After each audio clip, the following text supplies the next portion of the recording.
اللہ اکبر اللہ اکبر۔ تو کہتے ہیں کہ ہمیں وہ واقعہ یاد آیا کہ ایک غار کا منہ پتھر سے بند ہو گیا تھا،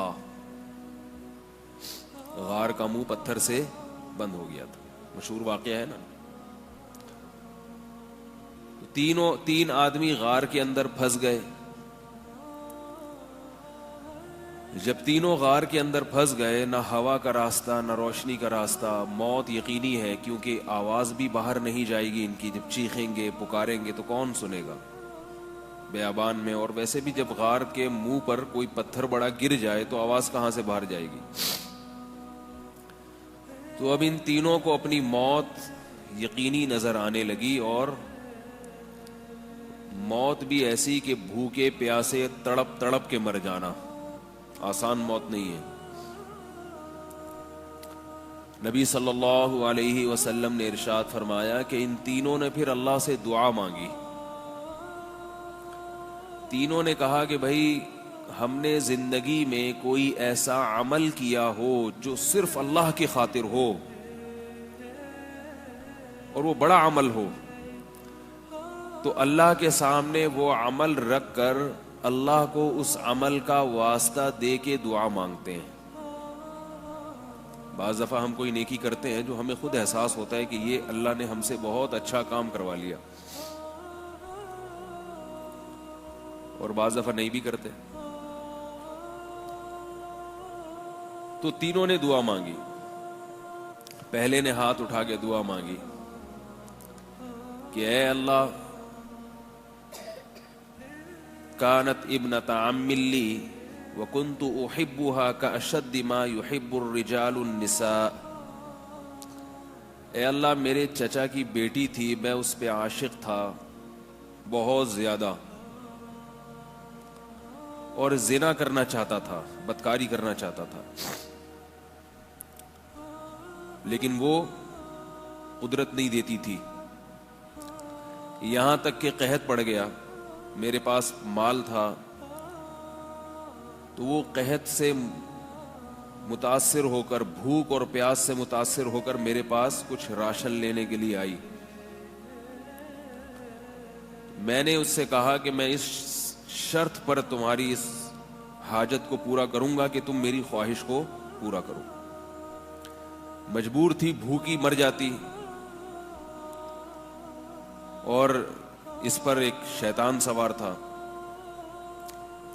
مجبور ہو گئی وہ، یہاں تک کہ یہ شخص کہتا ہے دعا کے لیے ہاتھ اٹھائیں اور اللہ سے مانگ رہا ہے۔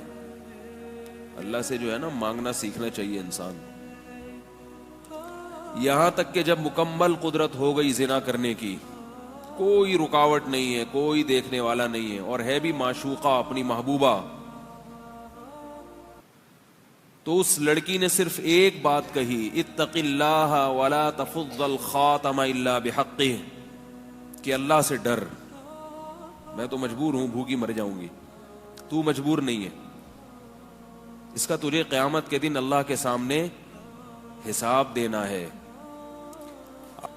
تو ان تین غار میں جو چھپے ہوئے لوگ تھے انہوں نے دعا مانگی۔ ایک نے کہا کہ اللہ، جب وہ چچا زاد بہن جس پہ میں عاشق تھا اس پہ مجھے مکمل قدرت ہو گئی، تو اس لڑکی نے کیا کہا، اتق اللہ، میں تو مجبور ہوں، تو مجبور نہیں ہے، اللہ سے ڈر۔ تو اس شخص کے دل میں اللہ کا خوف پیدا ہو گیا۔ ایسی کنڈیشن میں جب اپنی محبوبہ پر قدرت ہو اور وہ مجبور ہو اور دیکھنے والا کوئی نہ ہو، تو یہ پیچھے ہٹ گیا۔ کس کے خوف سے؟ اللہ کے خوف سے۔ ایک دن کا جواب دینا ہے۔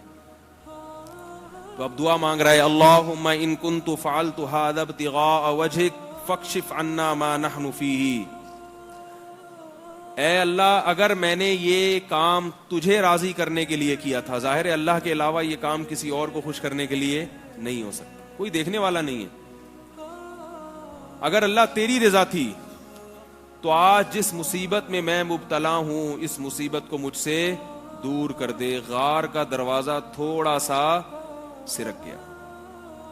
ہم خود تو اللہ کے لیے کبھی کچھ کرتے نہیں ہیں، اللہ سے شکایتیں کرتے ہیں کہ وہ تو ہمارے لیے کچھ کرتا ہی نہیں، حالانکہ اللہ پھر بھی بہت کچھ کر رہا ہے ہمارے لیے, مانتے نہیں ہیں. غار کا دروازہ سرکہ ہے اتنا کہ سانس آنا شروع ہو گیا ان کا.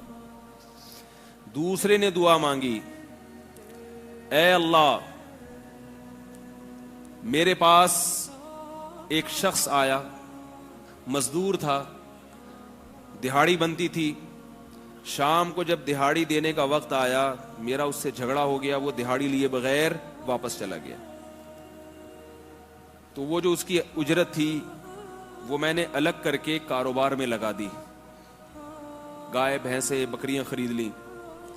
وہ ہوتے ہوتے ایک دو گائے سے پورا ریوڑ تیار ہو گیا. وہ کئی سال کے بعد آیا اور اس نے کہا میری اجرت دو. میں نے کہا یہ پورا ریوڑ تمہارے پیسوں سے, یہ تمہاری اجرت ہے. تو دوسرے نے کہا کہ اے اللہ یہ سارا ریوڑ, یہ سارا مال کس کا ہے؟ حالانکہ شرعی طور پر وہ مال اس کا نہیں تھا. آپ کے پاس اگر پیسے آپ بزنس کرتے ہو تو اس کا یہ مطلب نہیں کہ سارا بزنس, اس کے شرعی حکم کیا ہے وہ ایک الگ مسئلہ ہے, وہ میں بیان کر رہا. لیکن اس نے کہا کہ اس کے ضمیر نے ملامت کی کہ یہ سارا پیسہ اس کا تھا, اس کے پیسوں سے میں نے بزنس, تو سارا بزنس اس کو دے دیا جائے. تو وہ بھی ایسا نیمبو نچوڑ نکلا, ساری بھیڑ بکریاں لے گیا. ایک دفعہ بھی نہیں کہا کہ نہیں یار یہ اتنا تو نہیں. تو یہ کہنے لگا اے اللہ اگر میں نے یہ سب تجھے خوش کرنے کے لیے کیا تھا, فاکشف عنا ما نحن فیہ ان کنت فعلت ذلک ابتغاء وجہک. تو کیا ہوا ہے کہ غار کا دروازہ تھوڑا سا اور ہل گیا, روشنی بھی آنا شروع ہو گئی, ہوا بھی آنا, لیکن اتنا نہیں کہ ابھی دونوں نکل سکے. تیسرے نے دعا مانگی, وقت میں جلدی میں نمٹاؤں, کہ اے اللہ میرے والدین تھے, بچے تھے جو کسی زمانے میں ہوا کرتے تھے, بچے بھی ہوتے تھے, والدین بھی ہوتے تھے, اب بھی ہوتے ہیں الحمدللہ.